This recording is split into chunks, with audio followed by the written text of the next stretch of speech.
आज महाराष्ट्र देख रहे हैं आप और मैं हूं आपके साथ आशीष प्रमोद गोस्वामी। कोरोना के मरीजों की संख्या एक बार फिर तेजी से बढ़ रही है। कोरोना का नया रूप ओमिक्रॉन भी राज्य में प्रवेश कर गया है, लेकिन लोग अभी भी बिना मास्क के घूमते हुए नजर आ रहे हैं। केंद्रीय स्वास्थ्य राज्य मंत्री भारती पवार ने चेतावनी दी थी कि कोरोना मरीजों की संख्या बढ़ती जा रही है तो निकट भविष्य में लॉकडाउन का फैसला किया जा सकता है। इसके बावजूद लोगों में लापरवाही नजर आ रही है।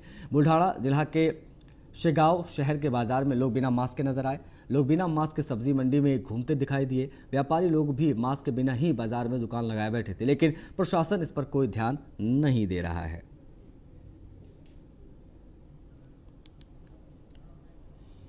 महाराष्ट्र मंत्रिमंडल ने राज्य में कोविड-19 और नए वेरिएंट ओमिक्रॉन के बढ़ते मामलों पर चिंता जाहिर की है।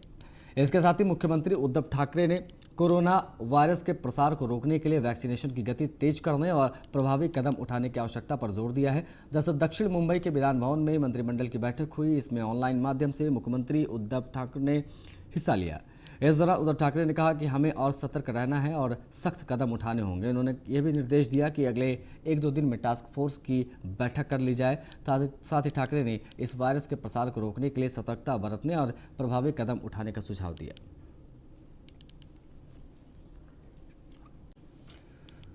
महाराष्ट्र की स्कूली शिक्षा मंत्री वर्षा गायकवाड़ कोरोना वायरस से संक्रमित हो गई हैं।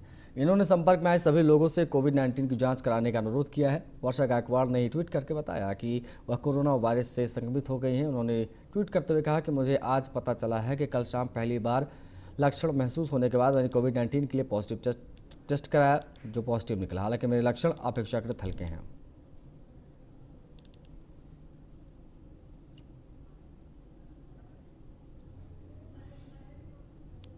महाराष्ट्र विधानसभा के अध्यक्ष का चुनाव गुप्त मतदान से हुआ करता था, लेकिन इस बार महाविकास आघाड़ी की ओर से नियमों को बदल दिया गया है। इस बार वॉइस वोटिंग के माध्यम से चुनाव का निर्णय लिया गया। हालांकि राज्यपाल भगत सिंह कोश्यारी ने नियमों में इस बदलाव को मंजूरी नहीं दी। सत्ताधारी महाविकास आघाड़ी के नेताओं ने राजभवन जाकर राज्यपाल से मुलाकात की थी। राज्यपाल से मिलने वाले नेताओं में राज्य के राजस्व मंत्री बाला साहब थोरात, खाद्य एवं नागरिक आपूर्ति मंत्री छगन भुजबल और शहरी विकास मंत्री एकनाथ शिंदे शामिल हैं। इन तीनों ने राज्यपाल को इसकी जानकारी दी कि अध्यक्ष में चुनाव की प्रक्रिया में बदलाव लाया गया है। इसके साथ ही राज्यपाल ने इस प्रक्रिया को मंजूरी देने का आग्रह किया है। राज्यपाल ने उनसे कहा है कि कल तक बताएंगे। आज राज्यपाल ने उसका जवाब मुख्यमंत्री को पत्र लिखकर बता दिया है। राज्यपाल ने गुप्त मतदान के बजाय खुले मतदान की वॉइस वोटिंग को प्रक्रिया को संविधान के नियमों का उल्लंघन बताया है और इस प्रक्रिया को अपनी मंजूरी नहीं दी है।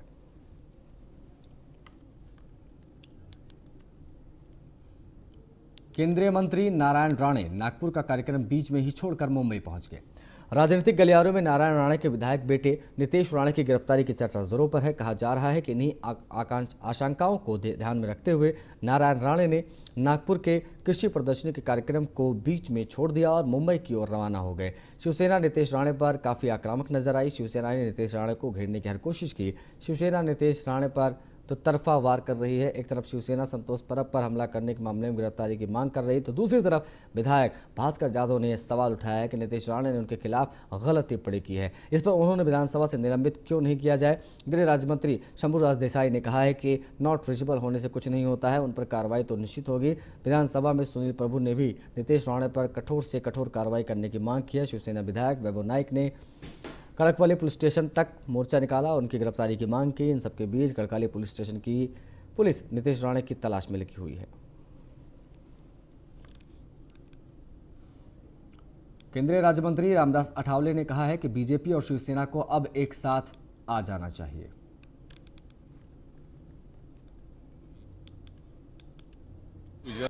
कांग्रेस एनसीपी के साथ चले गए, वो हो गया है, तो ये होना तो कोई इतना मुश्किल नहीं है, क्योंकि बहुत 25-30 साल एक साथ रहे हैं जी।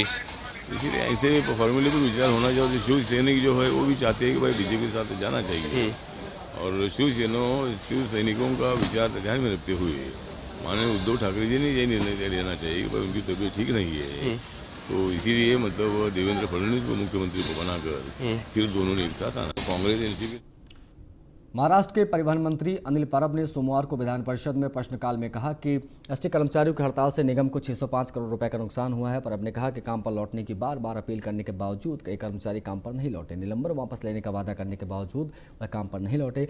इसलिए निलंबन वापसी पर तभी विचार किया जा सकता है जब एसटी पूरी क्षमता से दौड़ना शुरू करे। परब ने कहा कि एसटी हड़ताल के दौरान एसटी मृतक कर्मचारियों के परिजनों को नौकरी देने के निर्देश के संबंध में जाँच की जा रही है।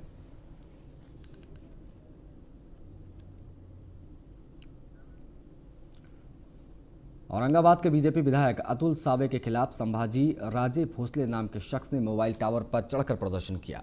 टावर पर चढ़े व्यक्ति ने आरोप लगाया कि यह Sambhaji Raje infrastructure private limited firm का मालिक था और विधायक अतुल सावे के 4 दोस्तों ने मिलकर उसके साथ आर्थिक धोखाधड़ी की, जिसकी शिकायत उन्होंने बार बार पुलिस से की थी, लेकिन पुलिस विधायक के दबाव में आकर कोई कार्रवाई नहीं कर रही थी, जिसके चलते उन्होंने महाराष्ट्र विधानसभा अध्यक्ष को भी शिकायत पत्र देकर विधायक से निलंबन की मांग की थी, लेकिन कोई असर नहीं पड़ा। वहीं दूसरी तरफ औरंगाबाद शहर के पुलिस कमिश्नर निखिल गुप्ता के समझाने के बाद भी शिकायतकर्ता मान गया। पीड़ित का कहना है कि अगर उन्हें न्याय नहीं मिलता है तो वो इससे भी कड़ा कदम उठा सकता है। मेरी और मेरी कंपनी की आर्थिक फसलुक हुई थी और जो लोगों ने मेरी आर्थिक फसलुक की थी वो कुछ 5 लोग हैं कुल, औरंगाबाद शहर के रहने वाले। उनका ऊपर मैंने केस दर्ज हो इसलिए पुलिस प्रशासन के पास तकरार दाखिल की, अर्थ बहुत सारे किए, लेकिन मेरे बहुत सारे एप्लीकेशंस के बाद में भी कोई कार्रवाई नहीं हो रही थी, इसलिए मैं परेशान हो गया था। मैंने सारे सबूत भी उसके बारे में कि ये किसी के बारे में दिए थे प्रशासन को, तो लेकिन प्रशासन कार्रवाई क्यों नहीं कर रहा था, ये मेरा सवाल था। इसमें विधायक अतुल सावे का नाम कहाँ से आ रहा है? ये जो 5 आर्थिक गुनहगार है इनकी अतुल सावे की छत्र छाया के ऊपर है। गंभीर विषय को देखते हुए हमने विधायक अतुल सावे से संपर्क करने का प्रयत्न किया, लेकिन महाराष्ट्र विधानसभा का सत्र चल रहा है जिसकी व्यस्तता के चलते उनसे संपर्क नहीं हो पाया है। तो दूसरी ओर आंदोलनकर्ता संभाजी राजे भोसले का कहना है कि अब भी अगर उनको न्याय नहीं मिलता है तो इससे भी कड़ा कदम उठा सकते हैं। कैमरामैन आनंद के साथ मैं Kapil Jaiswal, news on India. Mumbai के अंबोली पुलिस स्टेशन ने 2 आरोपियों को गिरफ्तार किया है जो अपने आप को एनसीबी का अधिकारी बताकर लोगों से वसूली करते थे। पुलिस ने इस मामले में आरोपियों के खिलाफ मामला दर्ज कर 2 आरोपियों को गिरफ्तार किया है, जबकि 2 आरोपी अभी फरार हैं। पुलिस आगे की तफ्तीश कर रही है। गौरतलब है कि अंबोली पुलिस स्टेशन के वरिष्ठ अधिकारी से मिली जानकारी के मुताबिक मुंबई के जागेश्वरी इलाके में 28 वर्षीय भोजपुरी एक्ट्रेस ने प्रताड़ित किए जाने के डर से अपने घर में आत्महत्या कर ली। घटना सामने आने के बाद पुलिस ने पहले अचानक मौत के तहत मामला दर्ज कर जब आगे की तफ्तीश शुरू की तो पता चला कि 2 आरोपी सूरज परदेसी और प्रवीण वालंबी ने ये दोनों अपने आप को नारकोटिक्स कंट्रोल ब्यूरो एनसीबी का अधिकारी का डर दिखाकर एक्ट्रेस से वसूली करते थे। इसके अलावा भी कई लोगों से वसूली करते थे। जांच में पता चला कि इन आरोपियों द्वारा अभिनेत्री से 20 लाख रुपए की फिरौती मांगी गई थी।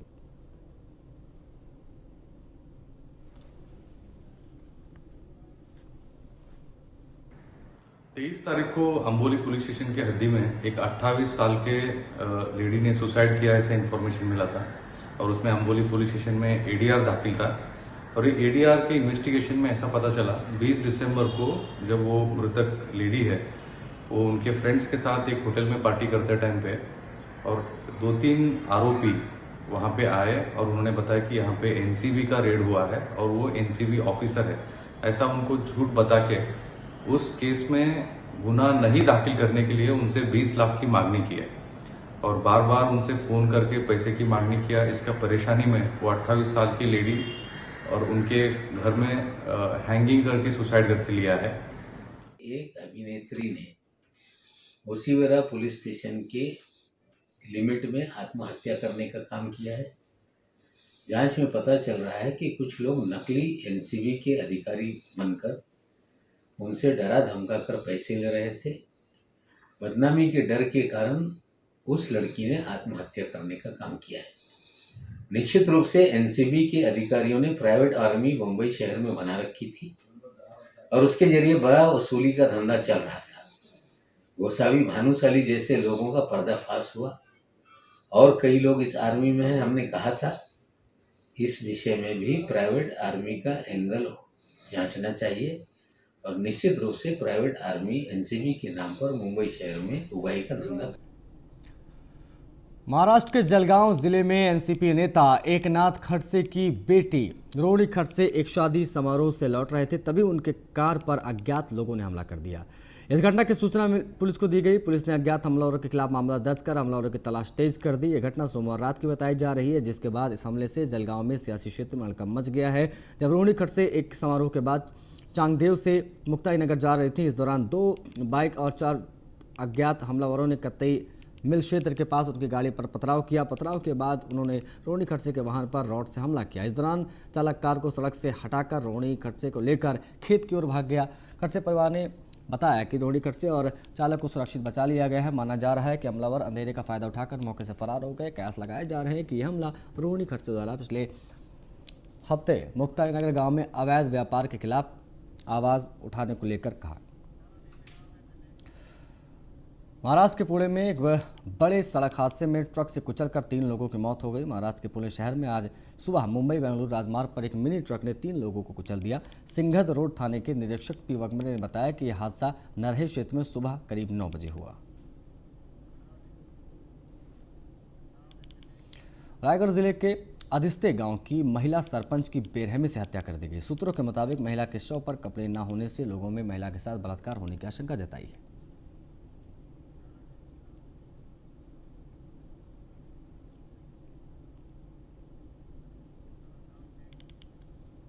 मुंबई के कांदीवाली पश्चिम स्थित एकता नगर के ओल्ड महाड़ा की बिल्डिंग में अचानक आग लग गई। आग की घटना की जानकारी फायर ब्रिगेड की टीम को दी गई, जिसके बाद घटनास्थल पर पहुंची फायर ब्रिगेड की टीम ने आग पर काबू पा लिया और इमारत से 40 लोगों को सुरक्षित बाहर निकाला गया, जिसमें से 5 लोग घायल हैं।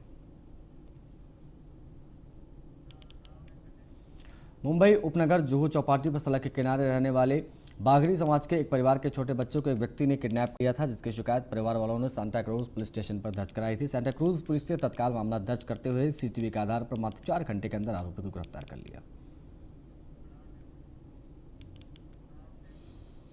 महाराष्ट्र में जंगली जानवरों के हमले में महज 9 महीनों में 65 लोगों की मौत हो गई, जबकि 6 महीनों में 23 बाघों की मौत का मामला भी सामने आया। महाराष्ट्र के शीतकालीन सत्र के दौरान सीएम उद्धव ठाकरे ने विधानसभा को दिए लिखित जवाब में जंगली जानवरों के हमले में मारे गए लोगों को लेकर बताया कि 1 जनवरी 2021 से 30 सितंबर 2021 के बीच महाराष्ट्र में जंगली जानवरों के हमले में 65 लोगों की मौत हुई है।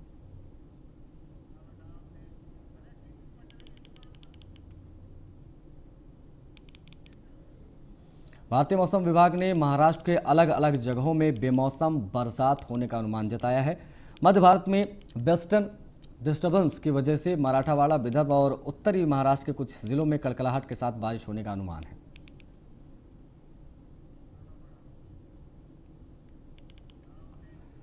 यवतमाल के बाबुलगांव, असेगांव, नेर परिसर में तेज हवाओं के साथ जोरदार बारिश हुई, तो वहीं बाबुलगांव जिले के गनूरी गांव में ओले भी पड़े। डेहनी, असरेगांव गांव, रानी अमरावती और आसपास के परिसर में बड़े पैमाने पर ओला पड़ने से किसानों की फसल बड़े पैमाने पर प्रभावित हुई। नए साल के जश्न में डूबने के लिए मुंबई वाले तो एकदम तैयार हैं, क्योंकि मुंबई नए साल 2022 को बड़े अनोखे अंदाज में स्वागत करता है। खास बात यह है कि बांद्रा वंडरलैंड में छोटे बच्चों से लेकर वरिष्ठ नागरिकों तक सभी के लिए कुछ न कुछ है। टूरिज्म और एनवायरनमेंट मिनिस्टर आदित्य ठाकरे ने इस थीम पार्क की वीडियो ट्विटर और इंस्टाग्राम पर शेयर किया है।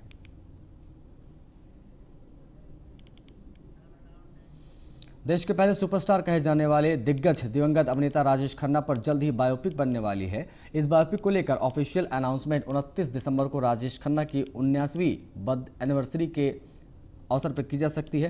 एक्टर राजेश खन्ना के बायोपिक के rights actor film maker Nikhil Dwivedi ने लिए हैं।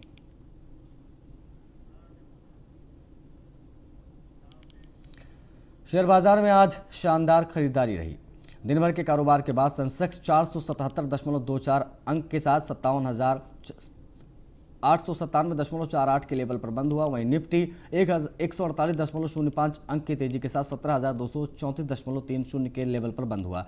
इसके अलावा बैंक निफ्टी इंडेक्स 124.55 अंकों की तेजी के साथ बंद हुआ। सेंसेक्स के टॉप 30 शेयर्स की लिस्ट में 28 स्टॉक्स हरे निशान पर बंद हुए, वहीं सिर्फ 2 कंपनियों के शेयर्स लाल निशान पर क्लोज हुए।